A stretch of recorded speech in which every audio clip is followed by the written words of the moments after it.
ان کو بھیڑ لگا کر ان سے سوالات پوچھ سکتے ہو کر اپنے لیے دعا کروا سکتے تھے اور ان کو ایک سیلیبریٹی اٹینشن دے سکتے تھے. پطرس اور یوحنا نے یہ فیصلہ کیا کہ یہ شفا کا کام تو خدا یسوع مسیح کی وجہ سے ہو گیا, ویری گڈ, سارے لوگوں نے دیکھا, لیکن فوراً اس سے پہلے کہ لوگوں کی توجہ شفا دینے والے پر ہو اور شفا دینے والے پر ہو, پطرس اور یوحنا نے اس شفا کا جو فوکس تھا وہ شافی کی طرف لگوایا. اور اس کا جو ایویڈنس ہمیں ملتا ہے وہ 3 باب کی 12ویں آیت میں ملتا ہے. اگر آپ کے پاس خدا کا کلام ہے تو پلیز اس ورس پر غور کیجئے. پطرس نے یہ دیکھ کر لوگوں سے کہا, اے اسرائیلیوں, اس پر تم کیوں تعجب کرتے ہو؟ لوگوں نے کہا واو, انہوں نے تو اتنا بڑا میریکل کر دیا, یہ جنم کا لنگڑا اور یہ شفا پا گیا. تو اس نے کہا تم کیوں تعجب کرتے ہو اور ہمیں کیوں اس طرح دیکھ رہے ہو گویا ہم نے اپنی قدرت یا دینداری سے اس شخص کو چلتا پھرتا کر دیا. I think this is, یہ بہت ہی اہم چیز ہے, کیونکہ خادم ہوتے ہوئے جو لوگ منسٹری سے تعلق رکھتے ہیں, یہ بہت بڑی آزمائش ہو سکتی ہے کہ جب آپ لوگوں کو شفا دے, خدا آپ کی زندگیوں کو استعمال کرتا ہو, اگر آپ اچھے گویے ہوں, خدا آپ کو گاسپل سنگنگ کے لیے استعمال کرے, کو سارے لوگ دیکھتے ہیں, اس سے استفادہ حاصل کرتے ہیں, لوگ بھی بہت ایکسائٹیڈ ہیں, وہاں پر ہمیں ایک اور خاص قسم کی آڈینس نظر آتی ہے, جس کو اگر آپ گھر جا کے ہوم ورک کے طور پر اس پیسج کو پڑھیں تو ان کا ذکر 4 باب میں ملتا ہے. 4 باب میں ہمیں 3 مختلف قسم کے لوگ نظر آتے ہیں. پہلے کاہن, دوسرا ہیکل کا سردار, اور تیسری آڈینس صدوقی.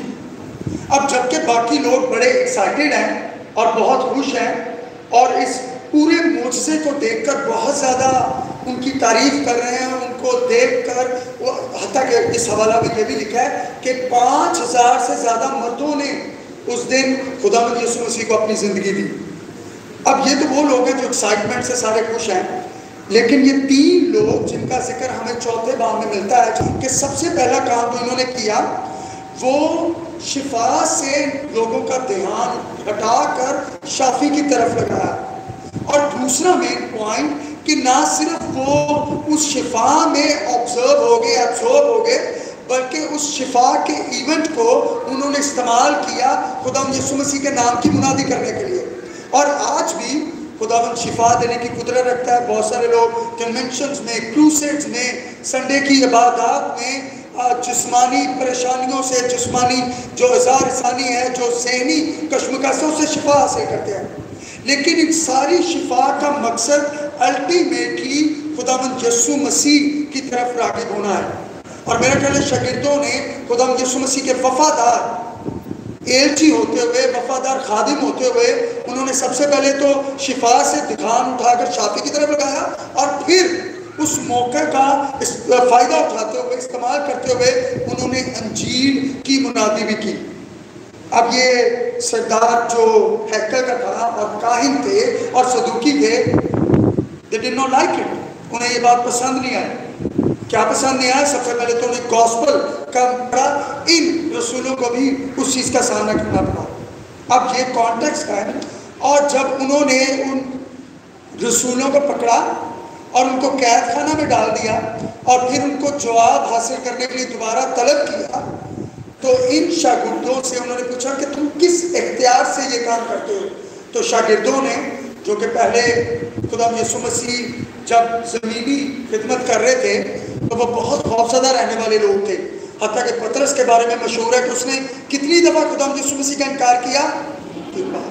لیکن اب وہی کمزور, ڈرا ہوا, کنفیوز شخص خداوند کے روح القدس کی طاقت سے بھر کر ان تگڑے لوگوں کے سامنے, ان سوشلی پاورفل لوگوں کے سامنے دلیری سے خداوند یسوع مسیح کا اظہار کرتا, اقرار کرتا. اور 11ویں آیت میں وہ کہتا ہے کہ دوسرے کے وسیلہ سے کیا نہیں, کیونکہ آسمان کے تلے آدمیوں کو کوئی دوسرا نام نہیں بخشا گیا جس کے وسیلے سے ہم کیا پا سکیں, نجات پا سکیں. اب سمجھنے کی کوشش کرتے ہیں کہ یہ نجات جو 2 دفعہ اس ورس میں استعمال ہوا, اس کا مطلب کیا ہے. مجھے لگتا ہے کہ انسانیت کو بنیادی طور پر